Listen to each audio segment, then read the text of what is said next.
Segunda parte do consultório, falamos agora sobre probióticos e gastroenterologia. Cumprimentar o nosso segundo convidado desta tarde, o Dr. Ricardo Veloso. Olá, muito boa tarde, Dr. Ricardo. Também já subejamente conhecido do público aqui do consultório. Ora bem, falava eu há pouco de probióticos ali na sala da caracterização e o nosso primeiro convidado disse: pois é, os probióticos agora parece que são uma moda, não é? E eu... Bem, vou perguntar ao Dr. Ricardo. Portanto, essa é a minha primeira pergunta. Primeiro, vamos explicar às pessoas o que são os probióticos. Exatamente. E depois, temos aqui uma série de mitos que temos que falar um bocadinho melhor deste falar assunto, um bocadinho, mas sim. depois quero ouvir a sua opinião sobre isto de serem ou não uma moda. Até podemos começar por aí e aproveitamos e explicamos um bocadinho o que é que são estes probióticos. E, efetivamente, isto é um bocadinho moda e é preciso ter cuidado com as modas, porque lá está, às vezes levam-nos em direções que estamos a dar, se calhar, um passo um bocadinho maior que a perna e este é daqueles casos típicos em que o nosso entusiasmo ultrapassou claramente a ciência certa que temos sobre este assunto. Ora bem, probiótico, o termo deriva do grego e quer dizer pró-vida, para a vida. É um termo elegante, no fundo é um conjunto de micro-organismos que, quando são dados a um hospedeiro, vão criar um efeito benéfico nesse hospedeiro. Isto lá está, parece uma moda e parece que só temos probióticos desde há 1 ano, 5 anos atrás, mas isso não é verdade. Aliás, a história dos probióticos começou em 1917, na altura da Primeira Guerra Mundial. Um médico e investigador alemão, na altura, o que é que ele reparou? Reparou que quando deixava as caixas de Petri, que são aquelas caixas onde se põem os micro-organismos... Estas nossas aulas de ciências exatamente, básicas de há muito tempo atrás, notava que havia, em algumas, que crescia uma bactéria que era salmonela, mas que noutras, com fezes de outros doentes, cresciam outra bactéria que era Escherichia coli. E ele achou estranho porque é que acontecia isto numas pessoas e acontecia noutras. Então, depois, na Primeira Grande Guerra, o que ele viu é que havia numa enfermaria, num hospital onde ele trabalhava em Friburgo, que o que acontecia é que quase todos os tropas vinham com uma diarreia, menos um. Ele achou aquilo muito estranho, porque o que é que faz com que este, especificamente, não tenha diarreia e os outros tenham? O que é que ele fez? Isolou as fezes daquele doente, pegou nessa bactéria Escherichia coli, que ainda hoje é chamada Escherichia coli Nissel 1917, em honra a esse investigador, e deu aos outros, depurou-a naturalmente, e deu aos outros. E reparou que grande parte deles melhorava. Então o termo dos probióticos e a utilização dos probióticos já tem mais de 100 anos. Ou seja, isto não é uma coisa que nós descobrimos há 1 ano, há 5 anos ou há 10 anos. Não, é algo que estamos vindo a investigar. Naturalmente que teve um grande boom de investigação, sim, há 10 anos atrás, porque começamos a compreender que as bactérias intestinais têm alguma influência com algumas doenças. E cada vez estamos a descobrir mais que há uma influência inevitável, especialmente de doenças do foro gastrointestinal, com o tipo de bactérias e a quantidade de bactérias que nós temos no nosso organismo. Mas, portanto, não é algo que seja específico só para diarreia? Não, de todo. Vamos falar também um bocadinho... Por causa do exemplo que deu, às vezes as pessoas... Exatamente. Pensa-se que o probiótico é para a diarreia, pensa-se que qualquer diarreia precisa de probióticos, e isso não é bem assim. E nós, lá está, estamos a dar aqui um passo um bocadinho maior que a perna, e eu digo sempre que uma pessoa vai a qualquer farmácia, eles estão de venda livre, também vamos falar um bocadinho sobre isso se calhar, e diz-me, dê-me um probiótico. E uma pessoa olha para trás, o farmacêutico, e diz, qual dos 20 que eu tenho aqui atrás? E isto cria uma inevitável confusão em todas as pessoas. Primeiro, na pessoa sabe lá qual é que vai querer. Olha, dê-me o melhor. E o melhor depende. Qual é o melhor? Qual é o melhor, não é? Exato, qual é o mais adequado para a sua situação. E mesmo qual é o adequado para a pessoa. Porque nós sabemos que há uma grande variação de tipo de micro-organismos que nós temos, não há 2 iguais, há proporções relativamente idênticas, mas nós sabemos também que com a idade vamos alterando a nossa microbiota. Então isto cria muita confusão, então, e nós próprios temos alguma confusão. Vamos lá então começar. Vamos aqui aos mitos. Então temos aqui uma frase que diz: os pré e probióticos, portanto, para além dos probióticos existem os pré-bióticos, já nos vai explicar o que é. Exato. São a mesma coisa? Exato, e não são. Isto também causa alguma confusão, pré-bióticos, probióticos, simbióticos, e depois dá muitos nomes que as pessoas ficam um bocado melindradas a pensar, mas então qual deles é que é o melhor, qual deles é que é o pior? Bem, pré-bióticos são alimentos que não são digeridos, mas que ao serem ingeridos, o que acontece é que eles são fermentados no nosso tubo digestivo e acabam por esse processo de fermentação inibir a produção de certas bactérias que nos são más, que são patogénicas. Pronto. Há vários exemplos, o alho, a cebola têm efeitos, algumas alcachofras também têm efeitos que são pré-bióticos. Os probióticos não, são micro-organismos vivos, não são alimentos, são bactérias ou fungos que nós damos às pessoas, mas que vão ter um efeito benéfico. Os simbióticos juntam os dois. É frequente, qual é que é melhor, o simbiótico, o pré-biótico, o probiótico? Depende. Depende de muitas situações. Nós ainda estamos muito jovens na investigação dos probióticos, por isso, eles são coisas diferentes. O que é melhor numa situação ou noutra? Mais uma vez, às vezes é difícil decidirmos qual é que é o essencial para aquela pessoa em questão. Muito bem, sendo que a especialidade que se deve preocupar com estes assuntos e a quem as pessoas se devem dirigir para fazer estas questões é, sem dúvida nenhuma, a gastroenterologia. Ou há mais alguma especialidade? Acho que a nutrição clínica tem aqui bastante também importância. Pode... Sem dúvida absolutamente nenhuma. Os nutricionistas têm também um background grande dos pré-bióticos especialmente, mas também já utilizam bastante os probióticos e têm maior sensibilidade para conseguir tentar encaixar o melhor probiótico para aquela pessoa. Por isso acho que, no fundo... Na dúvida, consultar alguém das duas áreas. Um nutricionista clínico, claro que os médicos de família também, numa primeira abordagem, também podem ser consultadas nesse âmbito, naturalmente. Muito bem. Outra frase. Os probióticos atuam por vários mecanismos diferentes. Isto é verdadeiro ou falso? Isto é verdade. E lá está. O que é que nós sabemos? Isto no in vivo e in vitro, ou seja, nas experiências e depois o que é que acontece na pessoa, são sempre coisas um bocadinho diferentes. Mas o que nós sabemos é que eles têm vários mecanismos, pelo menos potenciais, para conseguir melhorar a nossa flora intestinal e melhorar algumas doenças. Eles conseguem impedir que haja um crescimento de várias bactérias que nos são nocivas e impedem também uma coisa que é, em alguns casos, que essas bactérias consigam aderir à parede do intestino e depois entrar para dentro do nosso intestino e depois eventualmente para a corrente sanguínea. Eles também parecem conseguir modular um bocadinho a resposta imunológica do nosso intestino, especificamente, e também modulam a resposta à dor do intestino. Por isso é que eles têm alguns efeitos bons a nível do intestino irritável. Mas eles têm vários mecanismos de ação, mas isto às vezes difere muito da pessoa a quem se dá e difere muito qual a patologia de base das pessoas. Portanto, para além deles próprios já terem mecanismos diferentes, cada um deles pode atuar de forma diferente consoante o organismo onde... Completamente. E cada pessoa vai reagir de forma diferente. Porque cada pessoa tem a sua microbiota. Muito bem. Os probióticos são todos iguais, por isso é indiferente qual se toma. Lá está. Isso acho que é um dos grandes erros na prescrição dos probióticos nos dias de hoje, é encarar que eles são todos iguais. Porque não são. Portanto, isto é falso. É falso. E vamos ver porquê. Os probióticos não são medicamentos. Eles não são de receita médica. Eles são considerados suplementos alimentares. O que é que isto quer dizer? É bom, por um lado. As pessoas têm acesso livre, podem comprar, mas é mau por um lado, porquê? Acho que a grande maioria das pessoas não sabe disso. Mas são de venda livre, desculpe, interrompê-lo. São de venda livre, fazem mal? Podem fazer mal? Eles são geralmente inócuos, ou seja, na enorme maioria das pessoas que nós demos um probiótico, o pior que pode acontecer é não fazer nada. Mas não vai ter efetivamente uma ação negativa. Sim, a não serem pessoas altamente debilitadas, também se tivermos tempo podemos falar sobre isso. Mas o que acontece é que depois, ao serem um suplemento alimentar, por exemplo, eu acho que a maioria das pessoas não sabe isso, mas quem regula isto em Portugal é o Ministério da Agricultura. Ou seja, toda a regulamentação feita dos suplementos alimentares é feita pelo Ministério da Agricultura. O que é que isto quer dizer? Um probiótico não precisa de passar por testes tão rigorosos como os outros fármacos, ok? Isso não é um fármaco. Não é um fármaco. Isso cria-nos logo a ciência por trás dos probióticos, então acaba não é mesmo. Acaba sempre por ser um bocadinho enviesada, porque os estudos não são de uma qualidade tão boa quanto são para os outros medicamentos. Por isso é complicado nós interpretarmos e depois um é sempre melhor que o outro. E mesmo nós, quando somos confrontados com isso, o nosso tem 7 mil milhões de bactérias, o nosso tem 20 mil milhões de bactérias, o nosso tem 77 mil milhões de bactérias. E isso não se traduz propriamente numa melhoria para aquele caso específico. O que é, e nós precisamos, é tentar saber qual o indicado para a pessoa em causa. Por isso, é importante não ir à farmácia e dizer, dê-me um probiótico qualquer. É tentar ajustar qual o probiótico que se ajusta melhor àquela situação específica. Há coisas que nós já sabemos que há uns melhores que outros, há outros que é um campo de investigação ainda que nós não sabemos. Mas porquê é que as pessoas, sem estarem informadas pelo médico, o que é que leva as pessoas a chegarem à farmácia e pedir um probiótico? Portanto, qual é o conceito de probiótico hoje em dia na sociedade portuguesa? Qual é a sua ideia? A minha ideia é que depois nós temos que ter sempre um bocadinho o marketing. É uma coisa importante. E nós temos que perceber que lá está, como disse bem, fazem mal? Não fazem mal, então podem fazer bem. Mas o facto de alguma coisa nos poder fazer bem não quer dizer que o tenhamos que tomar naturalmente. E então houve um posicionamento... As pessoas não sabem muito bem o que é e pedem só por pedir? Que qualquer diarreia tem que fazer um probiótico.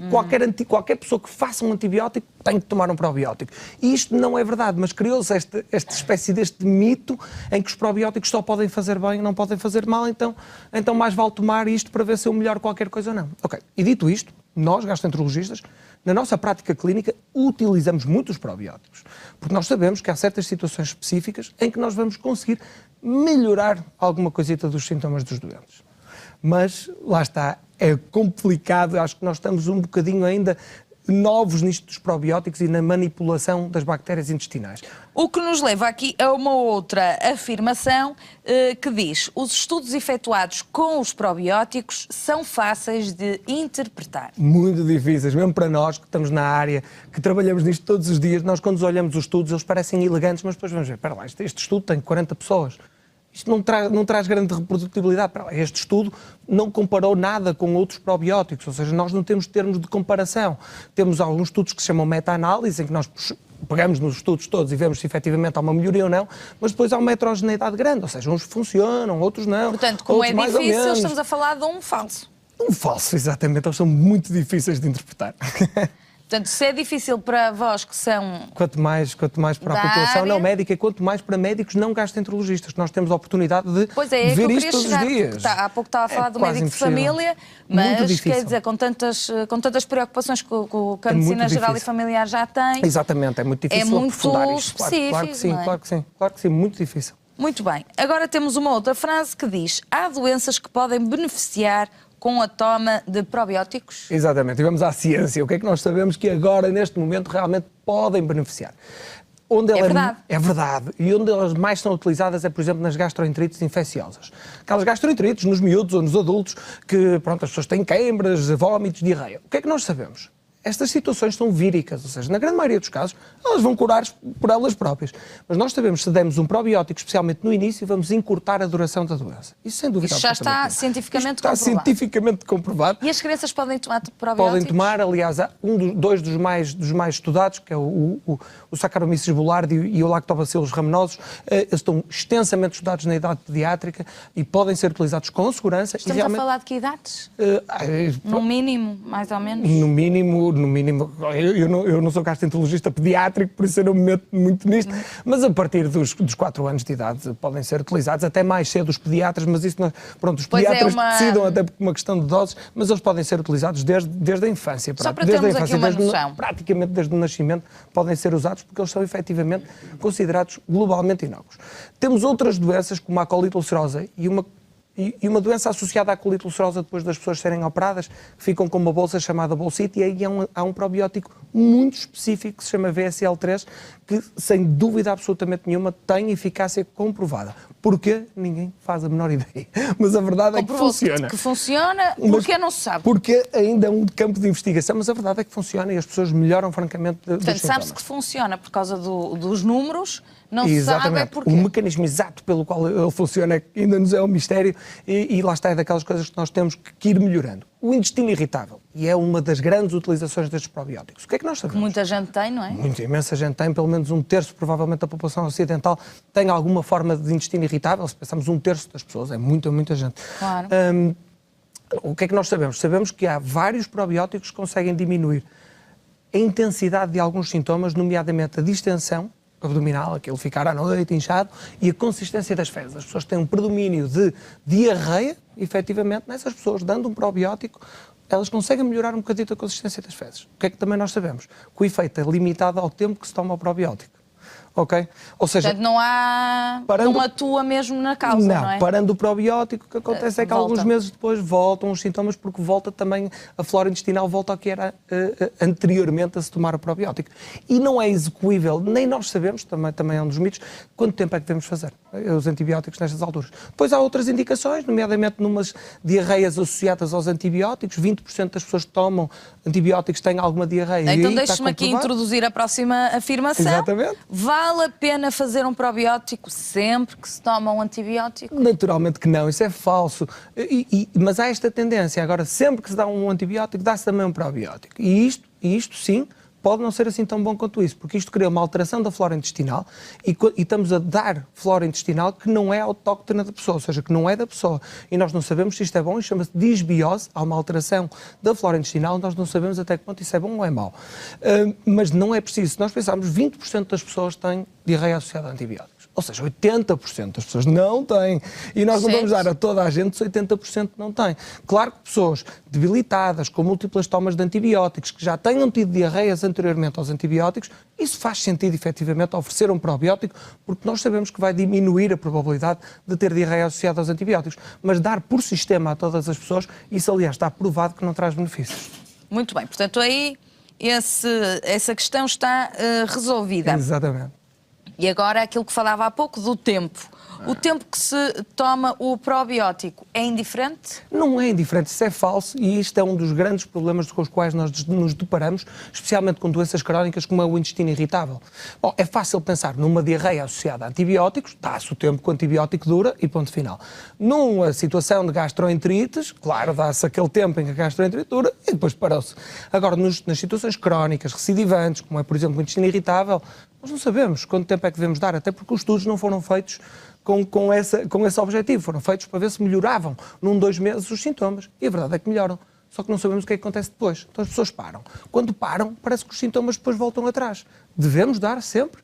Será que isso é não lógico? há estudos. Será que é lógico? Nós ainda não temos estudos a longo prazo com tomas persistentes e crónicas de probióticos. Ou seja, nós nos probióticos, nós ainda estamos... É uma moda. Não faz mal, mas também pode não fazer bem. Porquê é que esta moda se tornou, então, exatamente isso, não é? Isto foi um bocadinho de arrasto com isto que nós descobrimos a flora intestinal e a microbiota e o microbioma. O que é que isto quer dizer? Nós, desde há 10 anos atrás, mais ou menos, um pouco mais, mas há 10 anos houve realmente um enorme impulso. Nisto nós descobrimos que as bactérias intestinais têm uma influência provavelmente fulcral, apesar de isto ainda ser um campo de enorme investigação, nós ainda não sabemos o que é que isto vai dar, mas parece que doenças diferentes têm flora intestinal diferente. Então, e isto é uma ideia lógica, é que nós pensarmos, ok, então se nós conseguimos manipular a flora intestinal das pessoas, conseguimos melhorar algumas doenças. Isto é um pensamento lógico. Só que do pensamento inicial até conseguirmos fazer, isto tem que passar por muitos passos. Mas foi por arrasto. Ou seja, criou-se uma ideia que os probióticos podiam fazer bem porque é dar bactérias boas às pessoas e é isso que o nosso intestino precisa e é isso que muitas doenças também precisam. Mas muitas doenças apenas e só do foro intestinal já está a extrapolar para outras doenças? Estamos a extrapolar para imensas doenças e nós aqui temos que ser um bocadinho cautelosos, porque o que está a haver muitos estudos, mesmo em doenças neurológicas, mesmo na depressão, na ansiedade, no Parkinson, no Alzheimer, na obesidade.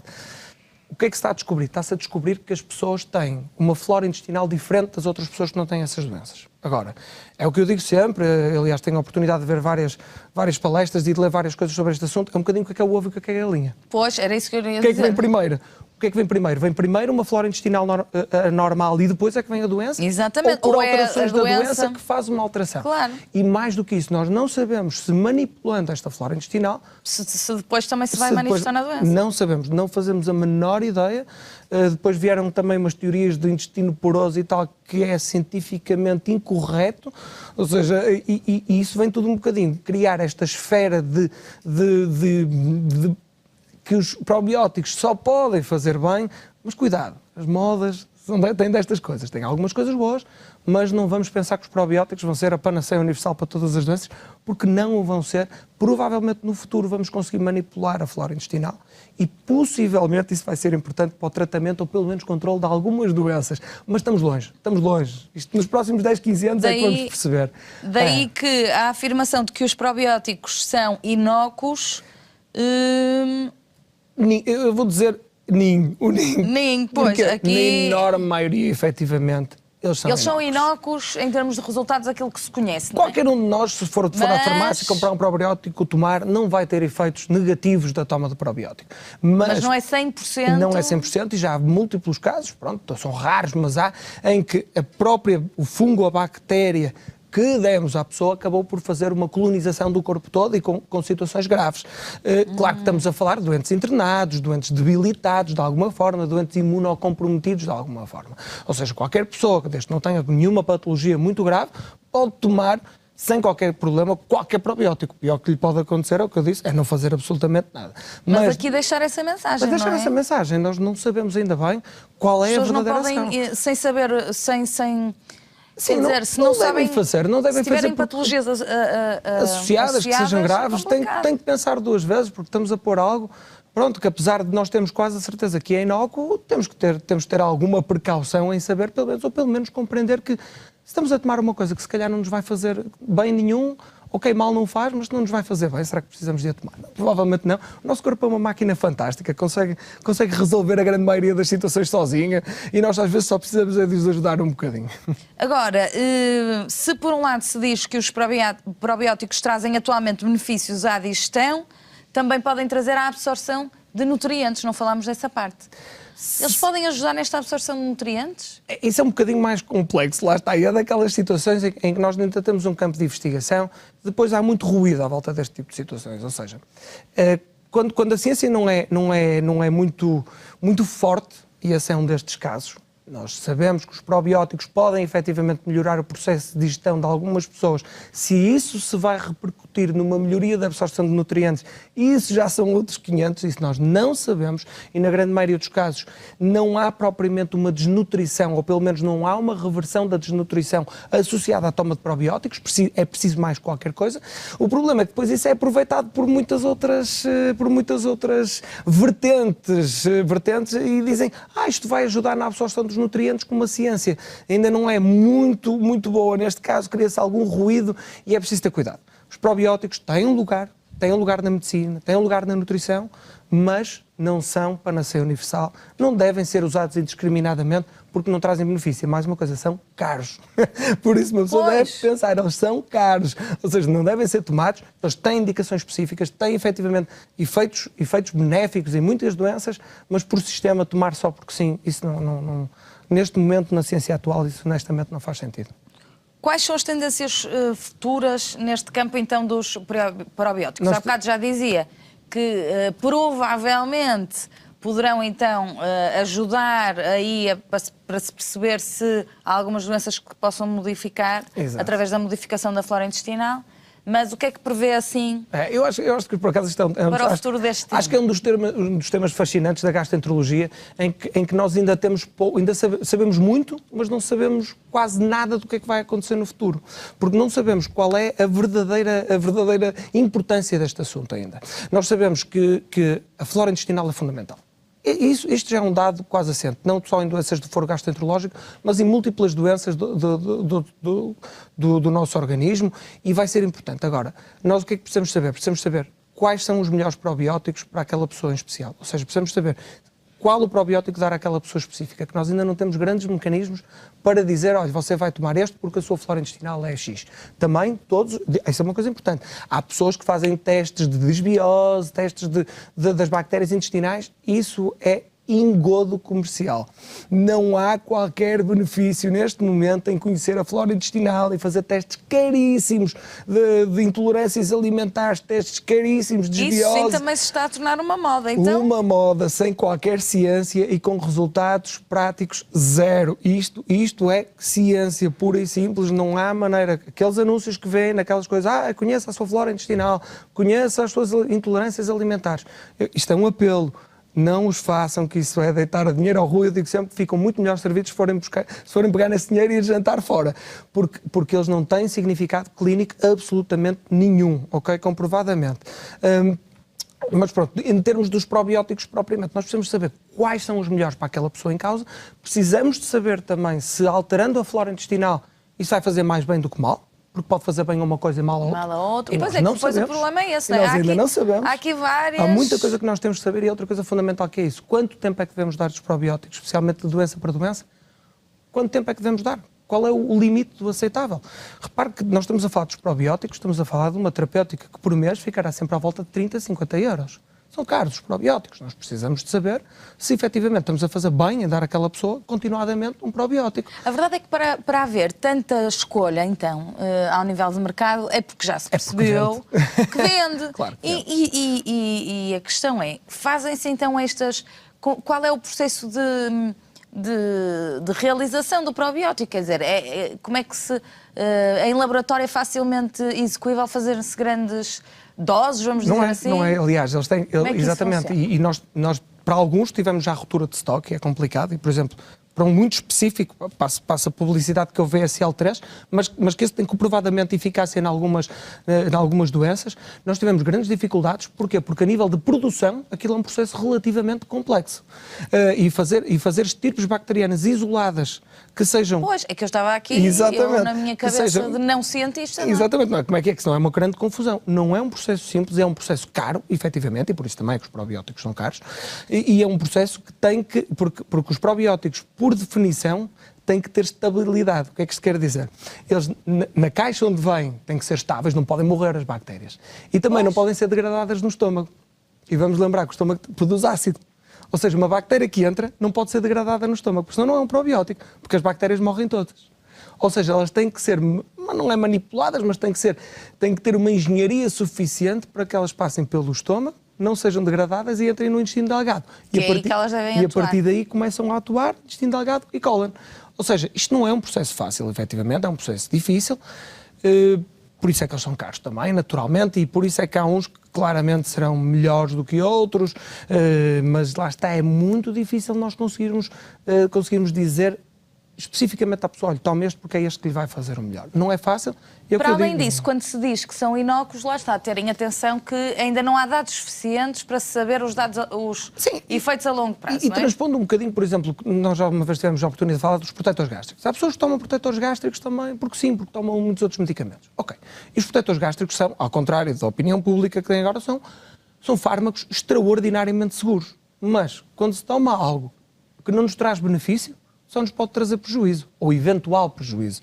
Os probióticos não são exceção. Se estamos a tomar algo para o qual não vamos ter um benefício objetivo, então só poderemos ter eventual prejuízo. Por isso, não faz sentido tomar só por tomar. Deve-se tomar em situações específicas, em alturas específicas, e o tempo que devemos tomar, isso então ainda é um campo de grande investigação em que ainda há aqui um grande ponto de interrogação. Eu digo sempre aos meus doentes, nós vamos ser melhores. E vamos ser sempre melhores. Nós vamos seguir para um breve intervalo. A seguir vamos abrir a nossa lista, a nossa linha, aliás, de chamadas e responder a dúvidas e questões no âmbito desta especialidade de gastroenterologia. Até já.